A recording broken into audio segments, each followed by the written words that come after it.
Dave, yung kapatid mo nasa kulungan. Ano? Hindi maaari. Tumawag yung alagad ng batas. Hello? Mr. Dib, Opo, ako na po ito. Mr. Dib, malugod kong ipapalam sa inyo na ang iyong kapatid nakakulong sa aming tanggapan sa sobrang kalasingan at nagwawala pa. Ha? Hindi ako naniniwala. Sir, totoo po ang aking sinasabi. Tawagan ko kayo ng aking tanggapan para mapag-usapan ang imposibleng piyansa or hayaan nyo na lang na makulong ang kapatid nyo. Dave, huwag mo hayaang makulong yung kapatid mo. Oo nga, kaya nga ito nakikiusap ako. Sir, paano ko po malalaman na totoo yung sinasabi nyo? Sir, doon ko nakuha ang number nyo kung saan kayo nagtatrabaho. Sa TV14 Company. Sir, may number po ako dito sa aming tanggapan. Sir, kung gusto niyo i-verify kung nagsasabi ako ng to o hindi. O siya, sige. Anong number dyan? Ito po sir ang number. 123456. Sige, tatawagan ko.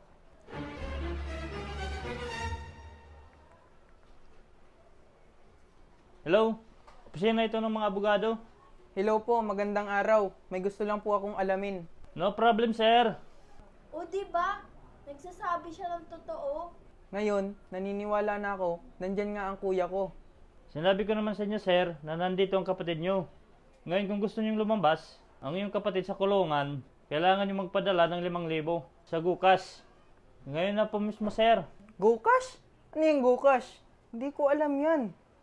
Magbabayad na lang ako ng cash.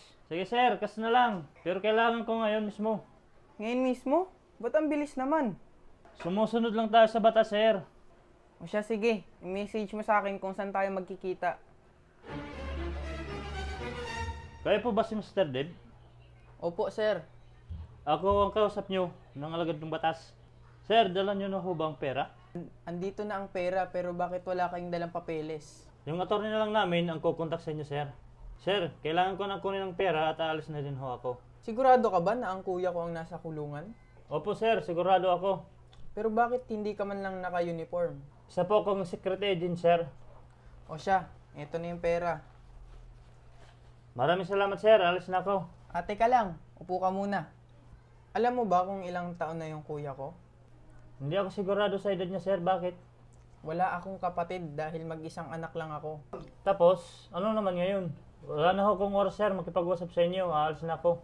Teka lang, tignan mo muna ang laman ng envelope. Huh? Tsapa ng polis? Polis kayo sir? Oops, huwag ka nang tumakbo sir. Napapaligiran ka na namin. Sa sunod namang scam ka, siguraduhin mong hindi pulis. Ngayon, sa kulungan ng bagsak mo.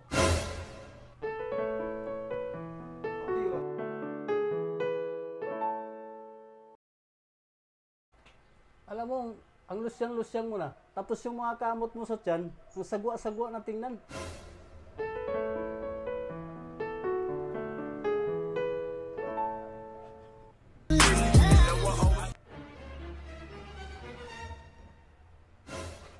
Kahit ano pa yung pag-aayos mo sa sarili mo, lusyang ka na talaga. Talagang aalis ka talaga, ha? Paano naman yung isa dito? Papa, please, wag niyo po kami iwan. Patawad pero may nakilala na akong iba. Oo, alam ko na yung tungkol dyan. Pero paano tayo? Bigla ko lang kasi napagtanto na gusto kong magsimulang muli. Alam kong hindi mo to kayang gawin, naiwan kami.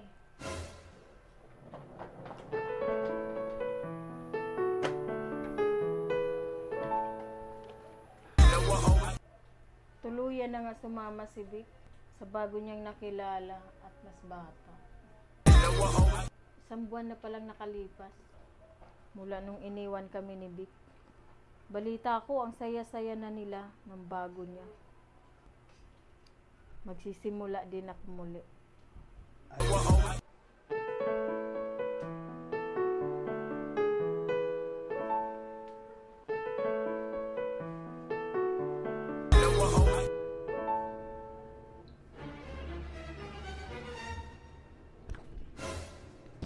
Tika lang, si Ann yun ah. Lalapitan ko nga. Ann, ikaw na ba yan? Kumusta ka? Oh, Vic, asan yung bago mo? Iniwan na niya ako eh. Sumama siya dun sa mayaman na lalaki. Ah, sorry sa tanong ah. Ann, pwede bang subukan natin magsimulang muli?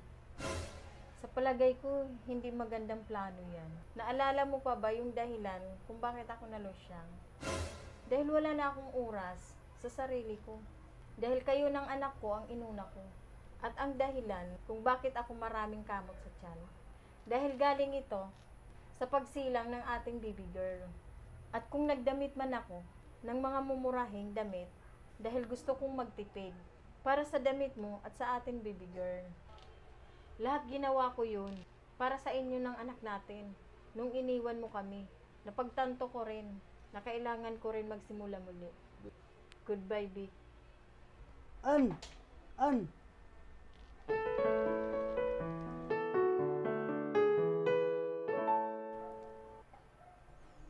Sige. Okay, Vic. Patawad pero may nakilala na akong iba. Tapos ikaw naman dito, Ila.